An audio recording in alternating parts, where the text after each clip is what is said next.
اپنے گناہوں سے اور نبی کی بارگاہ میں آ جاؤ اور آ کر یہ کہہ دے کہ میں مجرم ہوا کا مجھے ساتھ لے لو، کہ رستے میں ہے جہاں بجا کھانے والا، جو میرے آقا نے ابھی دودھ پینے کا زمانہ ہے، ابھی زیادہ عمر بھی زیادہ نہیں ہوئی ہے، تقریباً 6 سال 4-5 سال عمر ہے میرے آقا کی، اس دور میں میرے آقا کے معجزات کو سماعت فرمائے۔ حضرت حلیمہ کے گھر میں بکریاں رہتی تھی، حضرت حلیمہ کے گھر حضرت حلیمہ بکریاں پالا کرتی تھی، مگر ان بکریوں کو میرے آقا جاتے تھے چرانے کے لیے، ان بکریوں کو میرے آقا چرانے جاتے تھے۔ آپ ذرا اندازہ کریں وہ بکریاں کتنی قسمت والی ہیں، ان بکریوں کی قسمت کا ستارہ کتنا روشن ہے، جس کو مدینے والا آقا چلا رہا ہے، جس کو دونوں عالم کا تاجدار چلا رہا ہے۔ یہ بکری چلانے والے واقعہ کو یہ نالائق، یہ گدھے، یہ جاہل کے بچے یہ کہتے ہیں کہ نبی بکری چلاتے ہیں، ہم بھی کہتے ہیں کہ ہمارا بھی یہ عقیدہ ہے کہ نبی بکری چلاتے ہیں، مگر ہم عقیدہ یہ رکھتے ہیں کہ اگر ایک طرف ہمیں نبی بکری چلاتا نظر آتا ہے تو دوسری طرف معراج میں جاتا نظر آتا ہے، اگر ایک طرف ہمیں بکریاں چلاتا نظر آتا ہے تو دوسری طرف مسجد اقصی میں 1,24,000 انبیاء سے زیادہ میں امامت کرتا نظر آتا ہے۔ یہ ہمارا عقیدہ ہے۔ ہم ایک طرف یہ بھی عقیدہ رکھتے ہیں کہ میرے آقا بکریاں چلایا کرتے تھے، مگر بکری صرف بکری نہیں چلائی، معراج میں بھی جا کر دکھائے۔ آج کہتے ہیں کہ لوگ کہ نبی ہماری طرح ہے، وہ بھی بکریاں چلاتے تھے، ہم بھی بکریاں چلاتے ہیں۔ میں ان سے کہتا ہوں کہ اگر تم اتنا ہی ثابت کرتے ہو کہ نبی ہماری طرح ہے، تم نے ایک چیز کو اٹھایا، اس میں بیان کر ڈالا کہ نبی ہماری طرح ہے، اگر اتنا ہی تم اپنے آپ کو نبی کی طرح دکھانا چاہتے ہو تو کبھی معراج میں جا کر دکھاؤ۔ اگر تم اپنے آپ کو نبی کی طرح ثابت کرنا چاہتے ہو تو نبیوں کا امام بن کر دکھاؤ۔ اگر تم کی زیادہ تو نبیوں کا نبی کا مقابلہ کرنا چاہتے ہو، نبی کو اپنے جیسا کہنا چاہتے ہو تو ایک اشارہ کر کے چاند کو 2 ٹکڑے کر کے دکھاؤ۔ اگر تم اپنے آپ کو نبی کے جیسا ثابت کرنا چاہتے ہو تو ایک اشارے پر سورج کو پلٹا کر دکھاؤ، سورج کو پلٹا کر دکھاؤ، پھر ہم تمہیں مان لیں گے کہ تم بھی نبی کی طرح ہو۔ ایک چیز اٹھا لیا تم نے کہ نبی بکریاں چلاتے تھے، ٹھیک ہے مان لیا بکریاں چلاتے تھے، معراج پہ بھی گئے، تم جا کر دکھاؤ۔ بکریاں چلانے کے ساتھ ساتھ میں سورج کو پلٹایا تم دکھاؤ، چاند کے 2 ٹکڑے کیے تم دکھاؤ کر کے ہم بھی تمہیں نبی کے جیسا مان لیں گے۔ نبی نے کنویں میں کھارے پانی میں تھوک دیا تو وہ پانی آج تک میٹھا ہے، تم تھوک کر دکھاؤ۔ تمہاری شکل کوئی دیکھ لے تو پانی پینا نہیں قبول کرے گا، اور تمہاری تھوک پڑ گیا تو پھر وہاں کوئی جانا بھی نہیں قبول کرے گا۔ میں تو یہ سمجھتا ہوں کہ جہاں وہ تھوک دے وہ جگہ بھی اللہ ناپاک کر دیتا ہے، کیونکہ بھئی ناپاک انسان ہی وہ ناپاک ہے، کیونکہ میرے اللہ فرماتا ہے کہ جو میرے شان میں بھوکتا ہے نا محبوب وہ حلالی ہی نہیں ہو سکتا،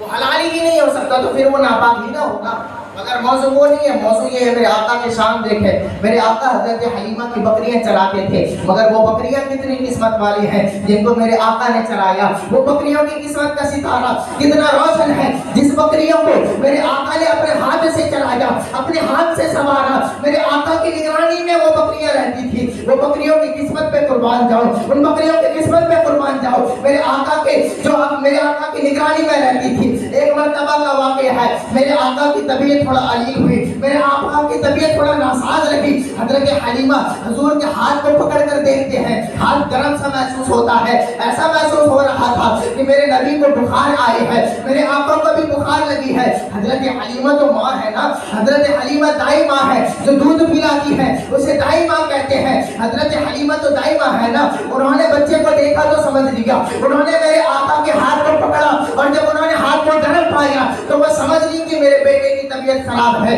میرے آقا کی طبیعت خراب ہے۔ حضرت حلیمہ نے حضور کو جانے سے روک دیا، حضور کو جنگل جانے سے روک دیا، بکریوں کے ساتھ جانے سے روک دیا۔ حضرت حلیمہ نے حضور کو جانے نہیں دیا تو حضور آرام کرنے لگے۔ ایک دن نہیں گئے جنگل میں، دوسرے دن بھی نہیں گئے، تیسرے دن بھی نہیں گئے، تو جنگل میں جو شیر تھے، جنگل میں تو شیر اور چیزیں رہتے ہی ہیں، جنگل میں جو شیر تھے انہوں نے دیکھا کہ محمد عربی ایک دن بھی نہیں آئے ہیں، دوسرے دن بھی ناگا ہو گیا ہے، تیسرا دن بھی ناگا ہو گیا ہے، آخر حال کیا ہے، آخر ماجرا کیا ہے کہ میرے آقا جنگل کیوں نہیں آ رہے ہیں، میرے آقا کو کیا ہو گیا ہے کہ میرے آقا جنگل نہیں آ رہے ہیں، جس کی وجہ سے ہماری آنکھیں دیدار کے لیے ترس چکی ہیں، ہماری آنکھیں دیدار سے محروم ہو چکی ہیں۔ وہ ان کے جنگل کے شیروں نے ایک مشورہ کیا، ایک پلان بنایا،